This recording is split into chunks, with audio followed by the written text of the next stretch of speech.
যে এসআইআর এর result out হয়েছে এবং তারপর সংঘাত যে কতটা চরমে পৌঁছেছে, কারণ ফের পথে নামতে চলেছেন মুখ্যমন্ত্রী মমতা বন্দ্যোপাধ্যায়। এসআইআর এর নাম বাদের প্রতিবাদে ধর্নায় বসছেন মমতা বন্দ্যোপাধ্যায়। 6 মার্চ মেট্রো চ্যানেলে ধর্নায় বসবেন মুখ্যমন্ত্রী, জানিয়েছেন অভিষেক বন্দ্যোপাধ্যায়। আমরা এই নিয়ে মাঠেও নামবো। 6 তারিখ মেট্রো চ্যানেলে মমতা বন্দ্যোপাধ্যায় নিজে এই নিয়ে প্রতিবাদ কর্মসূচি নিয়েছে। তিনি অবস্থান বিক্ষোভ এবং ধর্নায় দুপুর 2টো থেকে নিজে বসবেন। তারপরে পরবর্তী কর্মসূচি তিনি অ্যানাউন্স করবেন। 6 তারিখ, আগামী 6 তারিখ মেট্রো চ্যানেলে, মানে প্ল্যানেট ইস্ট যেখানে মমতা বন্দ্যোপাধ্যায় অনশন করেছিলেন, সেই একই জায়গায় আমরা অলরেডি দলের তরফ থেকে একটা চিঠি অথরিটিসদের কাছে জমা করেছি। 6 তারিখ দুপুর 2টোয় তিনি অবস্থান বিক্ষোভে বসবেন এবং সেখানে দলের সর্বস্তরের প্রতিনিধি, দূরে যারা রয়েছে আমি সবাইকে আসার জন্য অনুরোধ করব না, তার কারণ এসআইআর চলছে এখন, এই আগামী 10-15 দিনও খুব গুরুত্বপূর্ণ। কিন্তু কলকাতার আশেপাশে পার্শ্ববর্তী জেলায় যারা রয়েছেন তারা আসবেন নিজের এলাকা সামলে, এবং পরবর্তী দলের কর্মসূচি 6 তারিখ সেখান থেকে মমতা বন্দ্যোপাধ্যায় নিজে ঘোষণা করবেন। আমরা জানি যখন এসআইআর এর ঘোষণা হয়েছিল, একেবারে আমরা কি ছবি দেখেছিলাম আপনাদের সামনে, সেই ছবি আরেকবার রেখেছি। 2025 সালের 4 নভেম্বর মমতা বন্দ্যোপাধ্যায় তিনি মিছিল করেছিলেন, তিনি পথে নেমে প্রতিবাদ করেছিলেন। তারপর আমরা দেখেছি সুপ্রিম কোর্টে তিনি সওয়ালও করেছেন। আর এবার একেবারে যেরকম তথ্য আপনাদের সামনে তুলে ধরলাম, অভিষেক বন্দ্যোপাধ্যায় বললেন দুপুর 2টোয় 6 তারিখ দুপুর 2টো থেকে তিনি অবস্থান বিক্ষোভে বসতে চলেছেন। অর্থাৎ রাজর্ষি, লড়াই যে থামলো না, সংঘাত যে আরো চরমে পৌঁছলো তা তো স্পষ্ট।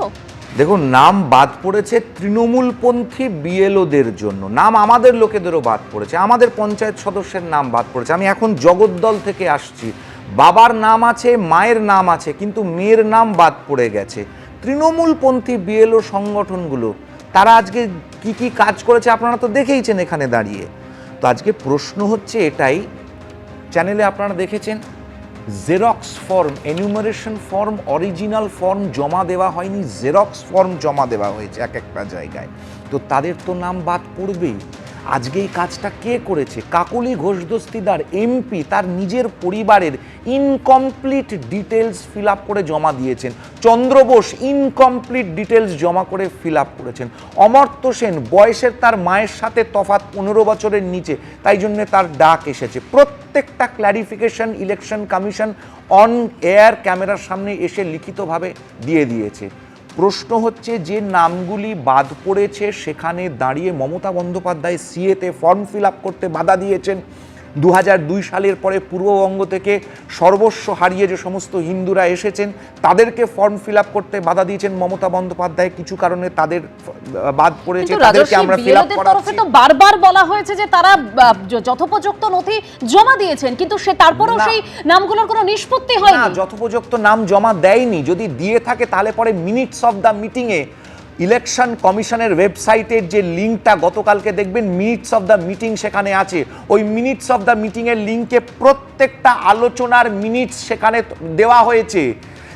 যে তৃণমূলের যে ডানকুনির যে কাউন্সিলরের নাম বাদ পড়েছে, আমি আসবো, কারণ অভিষেক বন্দ্যোপাধ্যায় তিনি আরো অভিযোগ করছেন যে ভোটার লিস্টে চুপি চুপি কারচুপি করা হয়েছে, জীবিত ভোটারকে মৃত বলে দেখানো হয়েছে। কি বলেছেন শোনাবো। ফর্ম 6 এ যদি আসি, মানে নতুন ভোটার 20 তারিখেও একটা নোটিফিকেশন করেছিল, আপনারা সেটাও দেখতে পারেন। সেখানে ফর্ম 6 এর সংখ্যা ছিল 6,33,762, 6,33,762। আর কালকে যে ফর্ম 6 দেখানো হয়েছে সেখানে দেখানো হয়েছে টোটাল হচ্ছে 1,82,036। তাহলে 4 লক্ষ কোথায় গেল? 5 লক্ষ বাদ দেওয়া আর ফর্ম 6 থেকে 4 লক্ষ বাদ দেওয়া, এখানেই তো 9 লক্ষ ভোটার হেরফের হয়েছে। একই জিনিস এরা মহারাষ্ট্রে করেছে, একই জিনিস এরা হরিয়ানায় করেছে, একই জিনিস এরা দিল্লিতে করেছে।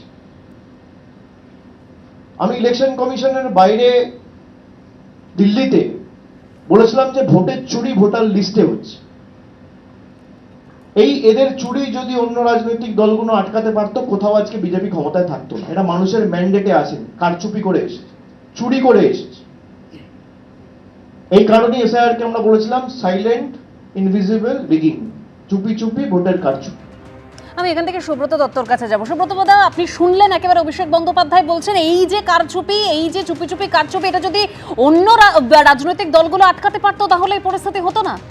কি দাবি করছে সেটাও নিজেও জানে না, প্রথম কথা হচ্ছে এটা। দ্বিতীয় কথা আমি বলছি যে দেখুন, এই যে কালকে যে ভোটার লিস্ট বেরিয়েছে তাতে যে নাম নেই, মানে রিজলভ হয়নি, নেই না রিজলভ হয়নি, তাতে 58.5% নাম 5টা জেলার থেকে এখনও ডিসপিউটেড রয়েছে। মালদা, মুর্শিদাবাদ, উত্তর দিনাজপুর আর হচ্ছে গিয়ে 2 চব্বিশ পরগনা, এই 5টা জেলায় 58.5% এখনও রিজলভ হয়নি। এটা গেল 1 নম্বর। 2 নম্বর, দেখুন এই রিজলভ না হওয়ার প্রশ্নে রাজ্যের সরকারের দায় আছে, কারণ ডে 1 থেকে এসআইআরে রাজ্যের সরকার, তৃণমূল কংগ্রেস তারা অফিসারদের দিয়ে অসহযোগিতা করেছে। কি কারণে, কেন অসহযোগিতাটা কেন?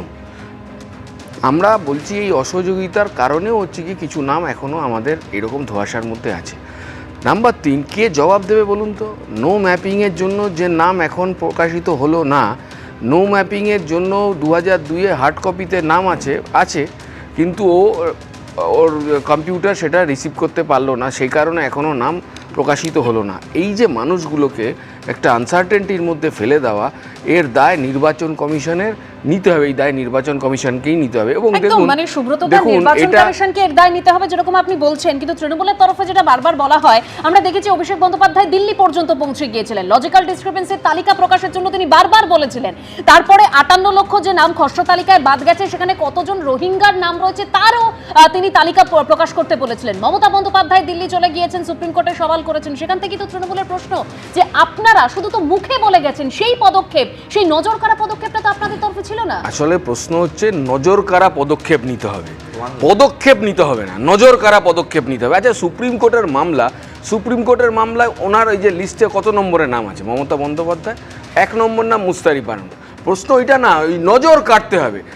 এই যে নামগুলো নেই, ইলেকশন কমিশনের কাছে যাওয়া, আর এই যে আমি দেখলাম এখানে আপনাদের এখানে টেলিভিশনের মধ্যে দিয়ে উনি বললেন 6 তারিখ ধর্নায় বসবেন, ধর্নায় বসে কী হবে?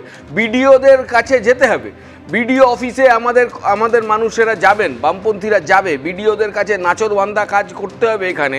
কারণ যারা ওখানে কাজ করবেন, এই দায়িত্ব যাদের জুডিশিয়াল অফিসাররা, তারা কেউ কালীঘাটেও বসবে না, তারা কেউ ধর্মতলাতেও বসবে না যে তাদের সামনে বসে হচ্ছে কি আমি অবস্থান করতে নামলাম। কি কারণে অবস্থান?